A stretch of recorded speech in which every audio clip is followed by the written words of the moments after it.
Welcome to the T&M instructional video series. This video will describe how to input barriers in T&M 3.0. Barriers can be added to a T&M project by selecting the barrier icon in the Edit pane. Edit the default settings if appropriate. Note that when the default settings are changed for an object, these settings are applied to any new object that will be created and are not applied to existing objects. Then, select Enable Object Add in the Edit Modify tab. Draw the location of the barrier on the map by left-clicking to add points as often as needed to draw the horizontal geometry properly. Complete the barrier by double-clicking to add the endpoint of the barrier. Once a barrier has been created, barrier segments can be selected by clicking once on a segment, or the entire barrier can be selected by double-clicking on any segment. Segments can be subdivided by length or by number of segments from the Edit Modify tab. Select the desired segment to modify, then select the Segments icon and enter the length or number of segments. With the Edit icon selected, the endpoints of the segment can then be repositioned to the desired locations.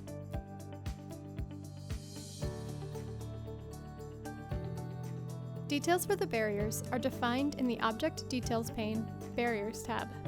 In the Barrier subpane, you can change the name of the barrier and specify if the barrier is a wall or berm. A minimum and maximum height of the barrier is needed for error checking purposes, whether the segment heights will be the same or varied. Depending on the barrier type selection, additional fields are available to specify costs for the wall and additional barrier geometry information. In the Points subpane, select a barrier from the drop-down menu to view the details for that barrier. All of the fields except the point number can be edited because they are used for internal tracking of the points. In the Segment subpane, select a barrier from the drop-down menu if not already selected.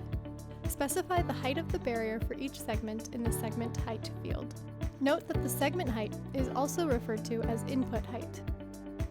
Check the box in the For Noise Abatement column to count the abatement from the barrier toward the noise reduction goal defined in the Receiver's Levels/Criteria tab. If this option is not selected, the barrier will be considered to be an existing barrier that does not contribute to the current noise reduction goal.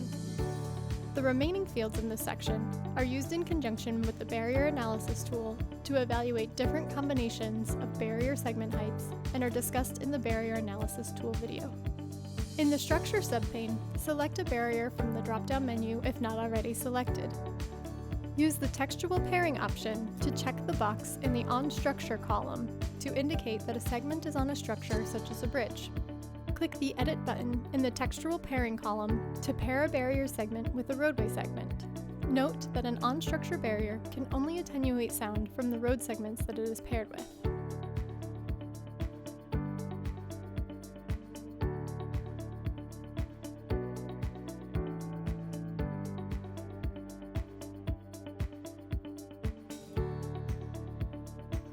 In the Reflection subpane, select a barrier from the drop-down menu if not already selected.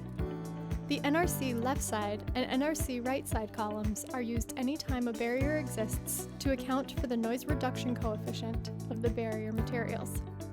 A value of 0 is used by default, which considers the barrier to be perfectly reflective. The right and left sides are determined according to the direction of the arrow associated with the barrier. T&M can also account for the effect of a single reflection off of a barrier on a receiver on the opposite side of the roadway. Click the Edit button in the Textual Pairing column and pair the barrier and road segments as appropriate.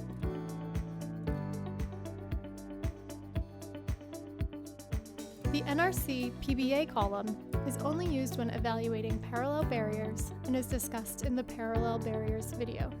Run the calculations and review the Sound Levels Input Heights report to view the noise levels at the receivers.